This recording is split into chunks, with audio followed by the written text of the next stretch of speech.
ओ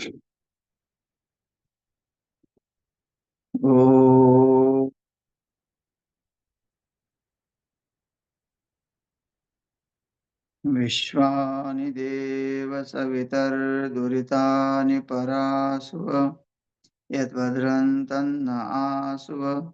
ओम शांति शांति शांति। वसुदेवसुतं देवं कंसचाणूर्यमर्दनं देवकी परमानंदं कृष्णं वंदे जगद्गुरुं। श्री सद्गुरुदेव भगवान की जय। प्रस्तुत 16वां अध्याय भगवद गीता का और 9वां श्लोक चल रहा है। यहाँ भगवान आसुरी प्रकृति वाले का वर्णन करते हैं, कैसे दुराचारी होते हैं, व्यभिचारी होते हैं, मिथ्याचारी होते हैं, दंभाचारी होते हैं, भ्रष्टाचारी होते हैं। ये सब आसुरी हैं। जो भ्रष्टाचार करते हैं वो भी आसुरी है। हाँ।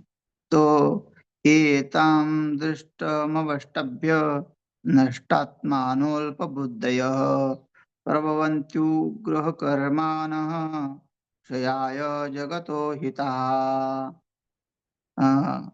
यहाँ जगत के नाश के लिए ये सब लोग अवतीर्ण हुए हैं।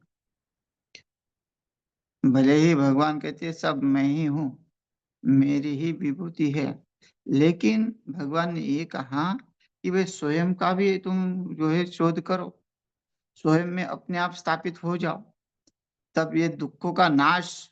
सब तो पता है कि सब है, फिर भी दुख तो है ही। और उस दुख का नाश करने के लिए, त्रिविधताप का नाश करने के लिए हमें इस परमात्मा का सहारा लेना पड़ता है। रोग हमारे अंदर ही है और रोग हमसे ही निवृत्त होने वाले हैं। हाँ, लेकिन हम माध्यम है ना उसको निवृत्त करने के लिए। अगर गोली क्या करेगी, सामने गोली है तो रोग निवृत्त करेगी? नहीं। रोग निवृत्त करने के लिए भी हम ही हैं। भले ही साधन हम दूसरा ले रहे हैं, लेकिन वो साधन क्या कर सकता है? साधन वैसे ही मेडिकल में पड़े हैं, मेडिकल के सामने खड़े रहो और वो बुखार है तो वो ठीक हो जाएगा? नहीं, हमको गोली लेनी पड़ेगी। तो हम ही नहीं, हम ही उसको ठीक कर सकते हैं। तो हमारा हम ही शोध कर सकते हैं। हाँ, जो परमात्मा अंतरात्मा जो मलिन बुद्धि के कारण जो दिख नहीं रहा है, समझ नहीं रहा है, उसके लिए हमें वेदों का आश्रय लेना पड़ता है। लेकिन ये लोग जो है उसको नहीं मानते, वो किसी का आश्रय लेना नहीं चाहते हैं, वो जगत का नाश के लिए ही आते हैं। और उनके लिए उनको समझाना मतलब बोलते हैं भैंस के आगे बीन बजाना।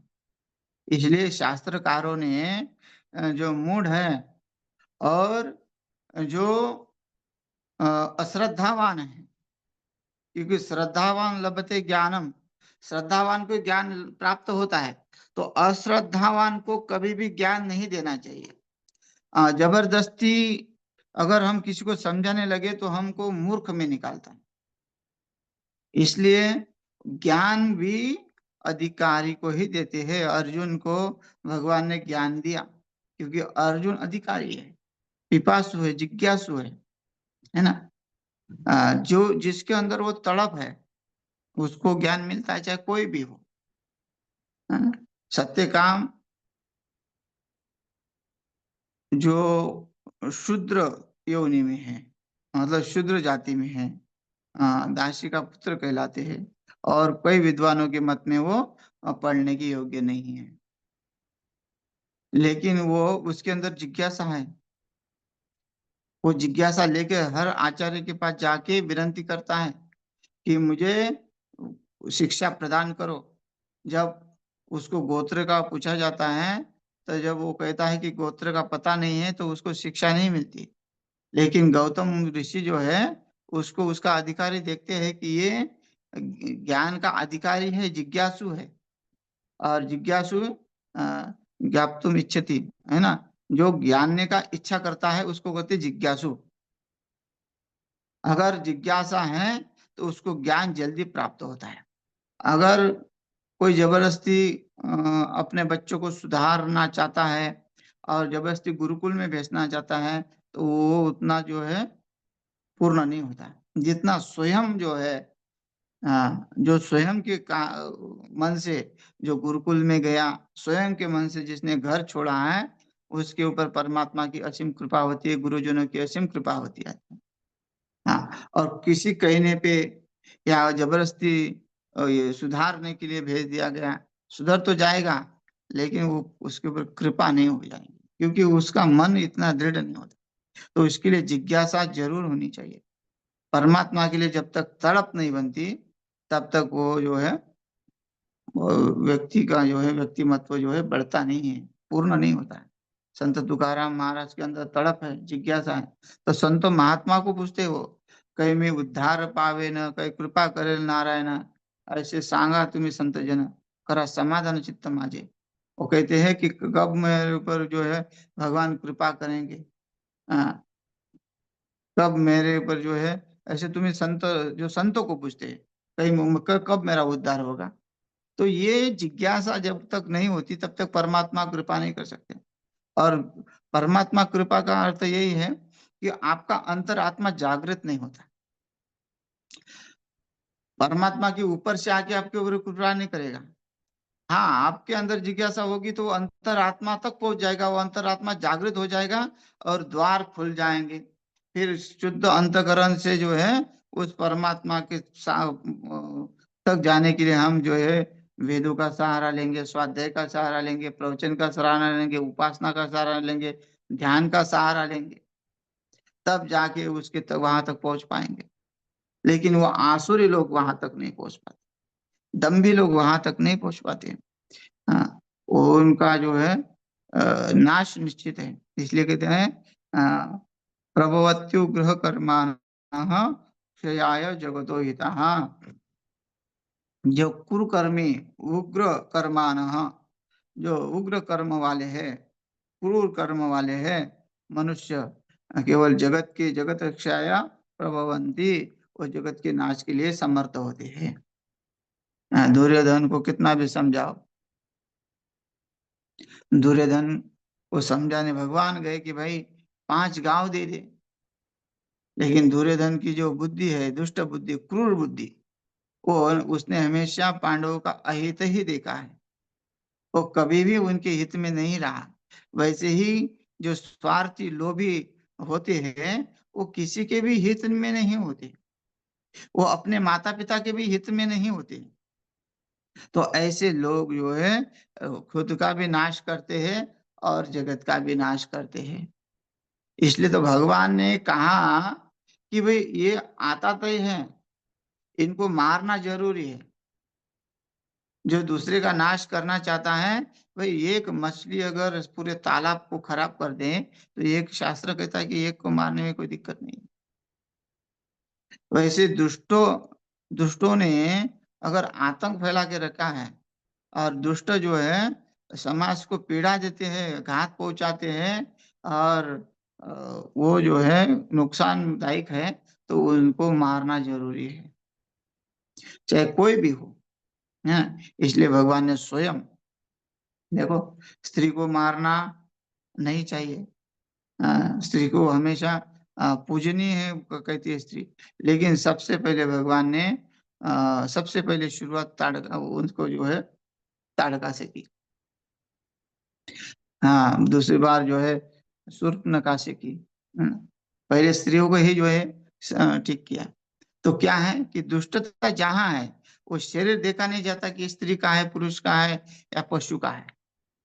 जहाँ दुष्टता है और जहाँ वो संसार के लिए जो नुकसानदायक है, उसको जो है उसका ताड़न करना पड़ेगा। हाँ, चाहे किसी से भी हो, आप ताड़न नहीं कर सकते, उसका त्याग कर सकते हैं। उन लोगों में रह नहीं सकते। अगर घर में कोई स्वार्थी लोग है और वो बारंबार दुराचार करने में प्रवृत्त है, और आप कितना भी रोक रहे हैं, तो क्या होगा?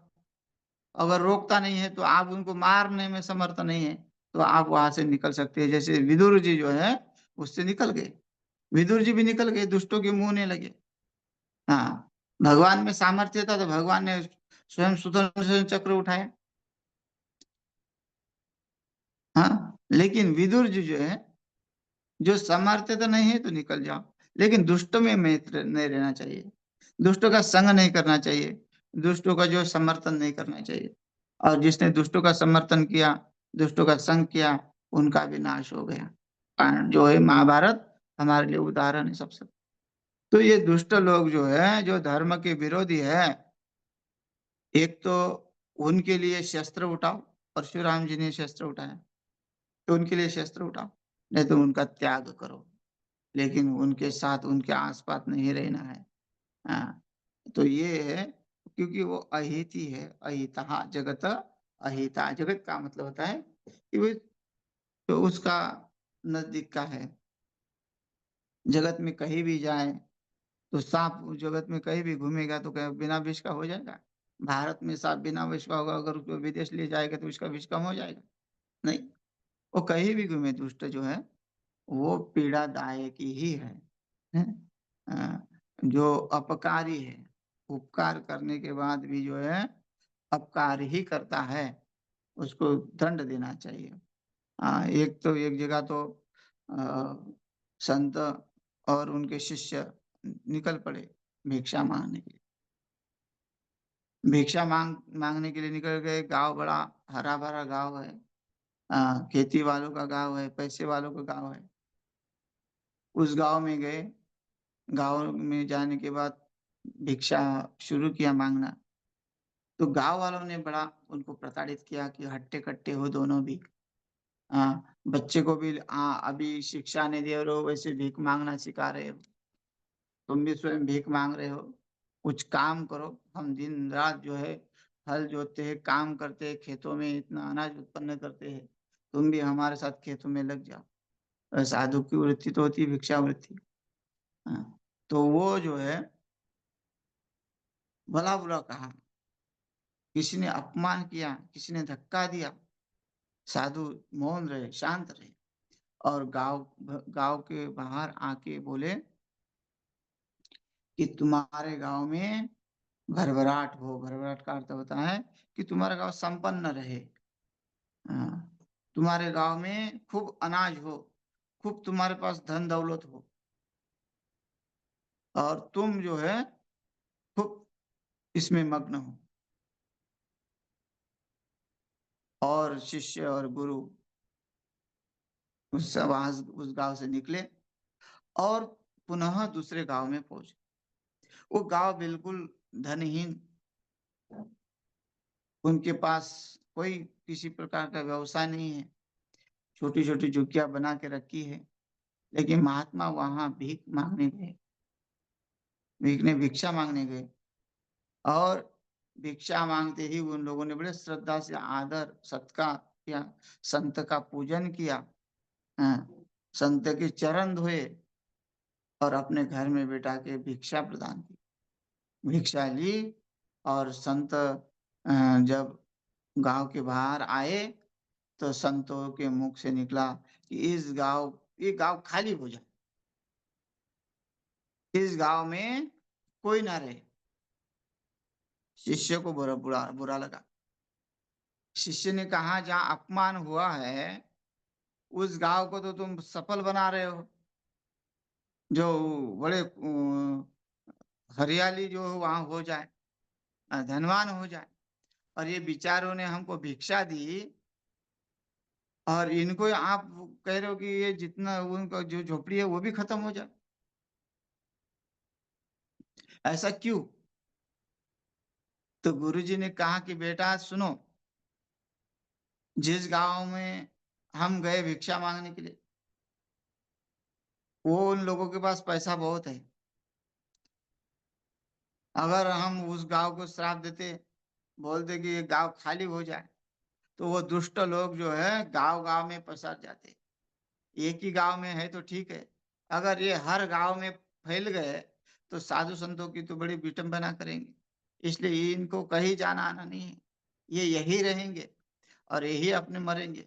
लेकिन ये जो सात्विक लोग हैं, जिन्होंने हमको बड़ा सत्कार जो है साधु का सम्मान किया है, और वो लोग अगर यहाँ से निकलकर हर गांव में बस जाएंगे तो वो जरूर साधु का मान करेंगे, सम्मान करेंगे, और उनका देखकर लोग भी मान सम्मान करेंगे। सनातन धर्म का जो है बढ़ोतरी होगी। तब शिष्य के समझ में आया, क्योंकि यद्यदाचरति श्रेष्ठत तत्तदेवेन अर्जुन। जैसे लोग जो बड़े लोग करते हैं वैसे छोटे लोग करते हैं। तो वो जो है, और इसलिए अपकारी संत कैसे होते हैं? उपकारी। और वो कैसे होते हैं? अपकारी। अपकार करते हैं। हाँ, वो दुष्ट होते हैं, उनको कितना भी ठीक करो दुष्ट होते हैं। एक बार जो है एक संत के पास दौड़ते दौड़ते बिल्ली आ गई। बिल्ली चूहा आ गया। चूहा ने कहा, महाराज बचाओ बचाओ बचाओ। महाराज जी ने कहा, क्या हुआ? बोले, बिल्ली बहुत सता रही है। बिल्ली सता रही है तो क्या चाहता है? कि मुझे बिल्ली से छुटकारा मिल जाए। तो साधु कहते, तुझे बिल्ली बना देता हूँ फिर। ठीक है। तो बोलते, तुम मार्जरो भव, तुम वो बिल्ली हो जाओ। और बिल्ली कई दिन तक निर्भय होके घूम रही है। लेकिन बिल्ली की नजर में कुत्ता पड़ा, कुत्ते की नजर में बिल्ली पड़ी। दोनों की नजर एक दूसरे पे पड़ी और कुत्ता बिल्ली पे ऊपर झपट गया। और बिल्ली भागते भागते महात्मा के दरबार में आ गई। अब उनको तो यही की सहारा था कि यही छुटकारा दिला सकता है। जब इस चूहे से छुटकारा दिया तो बिल्ली से भी छुटकारा देगा। तो कहा कि गुरुदेव, अब तो गुरुदेव कहने लगा, मान सम्मान देने लगा। धूर्त लोग होते हैं, अपने स्वार्थ के लिए मान सम्मान देते हैं। तो कहा, क्या हुआ? अब कुत्ते से परेशानी हो गई, कुत्ते से डर लगने लगा। अच्छा, तो अब कुछ उपाय करिए। तो कहा, तुमको कुत्ता बना दे? बोले, ठीक है, बना दो। तो जल उठाया साधु ने, कहा, तुम श्वान को भव। हाँ, तुम श्वान हो जाओ, कुत्ता हो जाओ। अब कुत्ता अपने गलियों में रहने लगा। लेकिन रात्रि हो गई तो वहां जंगल से शेर आने लगा। शेर कुत्ते को देख के डराने लगा। कुत्ता इधर उधर भागता रहा, भागते भागते साधु की कुटिया में पहुंचा।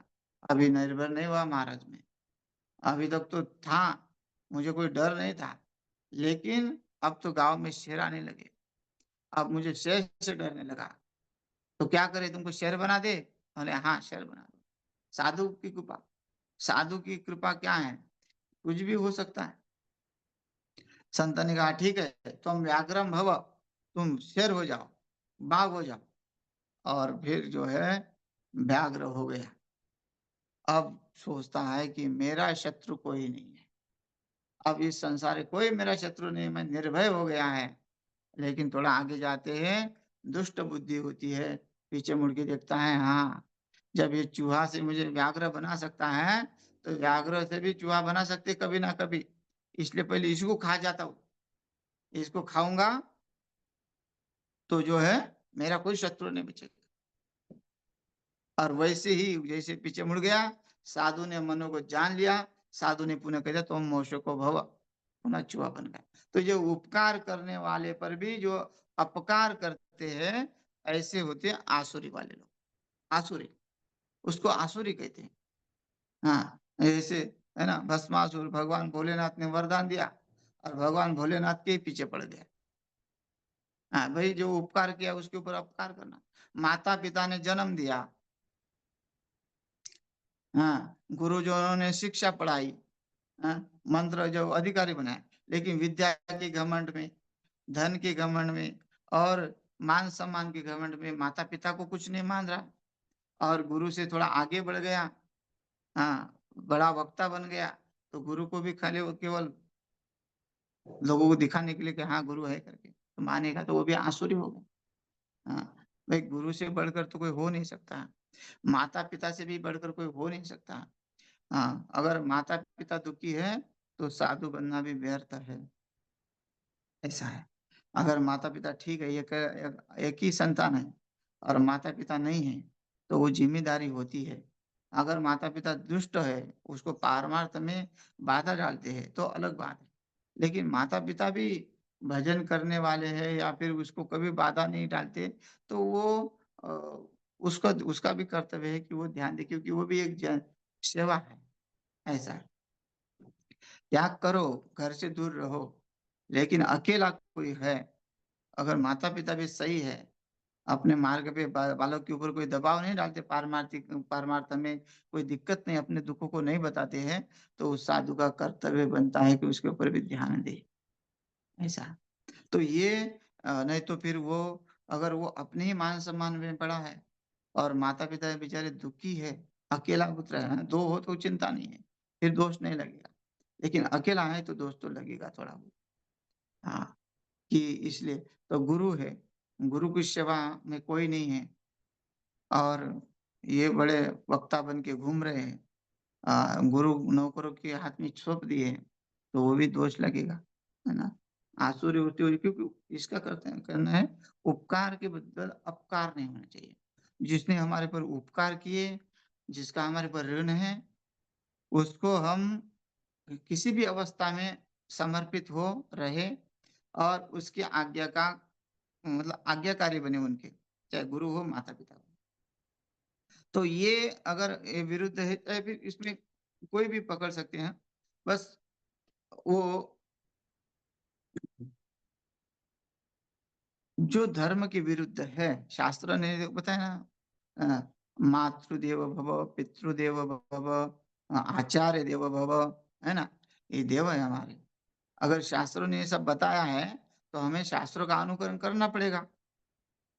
हाँ, अगर हम सिद्ध बन के घूमेंगे और हमें बोध नहीं हुआ, तो क्या हुआ? देखो, गौतम बुद्ध ने घर छोड़ दिया, पत्नी छोड़ दिया, बच्चे छोड़ दिया, सब कुछ छोड़ दिया। लेकिन उनको बोध हो गया, उन्होंने कुछ ना कुछ प्राप्त किया, हैं? अगर कुछ प्राप्त होता है तो ज़रूर छोड़ना चाहिए, सब कुछ छोड़ना चाहिए। क्योंकि त्याग करने के जो है ना, भरत जी ने अपने माता का त्याग कर दिया, विभीषण ने अपने भाई का त्याग कर दिया, प्रहलाद ने अपने पिता का त्याग कर दिया। हाँ, और बलि ने अपने गुरु का त्याग कर दिया, केवल पारमार्थ के लिए, परमात्मा की प्राप्ति के लिए। हाँ, अगर बाधा है तो त्याग कर दो, लेकिन बाधा नहीं है, तो उनको भी साथ लेके चलो। अगर दृढ़ निश्चय है और दृढ़ वैराग्य है, तो उनको छोड़ दो, कोई दिक्कत नहीं। लेकिन मन में दुविधा है और मान-सम्मान की लालसा है, मान-सम्मान ही चाहिए, लोकेशना, वित्तेशना, हाँ, ये दोनों चाहिए। अपना ही सुख का कारण जब सुख भोग रहा है, तो ये जो है असुरी बुद्धि वाले हैं। हाँ, इसलिए यहाँ वही ना, दंभ, दंभ नहीं होना चाहिए। दंभ हो गया वो दंभ है। अगर आप ध्यान नहीं देते दुखियों के ऊपर और स्वयं सुखी होना चाहते हैं, तो वो दंभ है। तो यही कहते हैं कि भई जो अ, मान-सम्मान है, जो अपकारी है, वो अपकारी भी जो है कि वो आसुरियों से युक्त है। तो ये श्लोक में कहते हैं, अ, काममाश्रितः दुष्पूरं दम्भमानमदान्विताः मोहाद् गृहीत्वा सद्ग्राहान् प्रवर्तन्ते शुचिव्रताः। कामान् आश्रित्य दुष्पूरम, है ना? कामनाओं का आश्रय लेकर दुष्पूरम, अ, कामात् आश्रित कामात् आश्रित्य दुष्पूरम। दुष्पूर का अर्थ है किसी प्रकार भी पूर्ण न होने वाली कामनाओं का आश्रित्य, आश्रय लेकर, और मोहात मतलब अज्ञान से। हाँ, अ, अज्ञान क्या है? जब दंभ है, दंभ मान मदान्विता, दंभ, मान से और मदन से ये जो मनुष्य युक्त है, केवल दंभ अधिकार है, कर्तृत्व कार्य कुछ भी नहीं है उनके अंदर, पुरुषार्थ कुछ भी नहीं है। हाँ, नेता लोग जो है आश्वासन देते हैं कि ये करेंगे, वो करेंगे, हैं? बिजली पानी सब फ्री करेंगे, हर जगह नौकरी देंगे, और क्या है, मिथ्या भाषण देके लोगों को ठग के जो है कुछ नहीं करते फिर। हाँ, अपना तो ऐसे ही कई संत मतलब बने हुए हैं जो जो पाखंडी है, बड़ी जा दड़ा जाट दाढ़ी जटा बढ़ा के कई लोग तो हरिद्वार में देखिए जो मतलब संत नहीं है, केवल संत का भेष बना कर रखा है, वो पूरे दिगंबर अवस्था में भी घूमते हैं। और नागा लोग कभी भी बाहर नहीं जाएंगे, अपने कुटिया में ही रहेंगे, साधना भजन करेंगे। लेकिन जो दम्भी है, जो पाखंडी, जो लोगों को ठगने वाले, वो पूर्ण वस्त्र निर्वस्त्र होके लोगों के सामने जाके लोगों को ठगते हैं, लोगों को श्राप देने की धमकी देते हैं। हाँ, 10-20 साल पहले कि अगर कोई साधु पहले कलंकित नहीं थे, तो साधु का बड़ा डर रहता था। लोग बहुत अ, साधु के वेश में लोग जो है लोगों को बहुत धमकाते थे, ठगते थे। लोगों के अंदर डर रहता था कि साधु के श्राप ना दे जाए। लेकिन कई ऐसे कृत्य हुए जो भगवान के मर्जी से हुए, और वो लोग भी उसमें अ, मतलब ये भी वो भी विभूतियां ही है। हाँ, वो भी विभूतियां हैं, क्योंकि सत्कर्म का कुछ अच्छा होने के लिए कुछ ना कुछ भगवान को ही बदनाम होना पड़ता है। तो वो ऐसा हुआ तो कुछ अब जो है थोड़ा पाखंड कम हुआ, लोग जागृत हो गए हैं, लोग जानने लगे हैं कि अब लोग जो है ज्यादा डरते नहीं है। अब तो ज्ञानवान को भी ज्ञानवान ज्ञानी की बातें सुनते हैं। लेकिन ऐसे कुछ श्राप से डरते नहीं है। वह बिना कारण नहीं। लेकिन पहले क्या था, पहले जैसे घूमते थे तीर्थ क्षेत्रों में ये लोग जो है दम्भी, आज भी हरि की पौड़ी में देखने को मिलता है। भस्म लगा के, बड़े बड़े माला डाल के, और साधारण लोगों को लूटपाट करते हैं। मस्तक पे चार हाथ रख देंगे, कोई रुद्राक्ष निकाल कर दे देगा। तो ऐसे जो है दम्भी लोग, जो ये पूर्ण नहीं होते कभी भी, लेकिन इनका स्वभाव नहीं जाता। ये भी आसुरी संपत्ति से युक्त है ना। काम आश्रित दुष्पूरम, काम से काम के आश्रित कामनाओं की इच्छा करते, मैं ये बनूंगा, मैं वह बनूंगा। हाँ, करना धरना कुछ नहीं, जो पढ़ाई नहीं करेगा तो कहाँ का डॉक्टर बनेगा। हाँ, वो नकली डिग्री लेगा तो वो नुकसान करेगा लोगों का। हाँ, लेकिन वो कामना है, कामना के आश्रित जी रहा है। हाँ, कि मैं कैसे मेरे घर जो है आगे बढ़ेगा, लोगों को जल कर, लोगों को नुकसान करके, उनके आश्रित, उनके सुख के आश्रित ये जी रहा है दुष्पूरम है।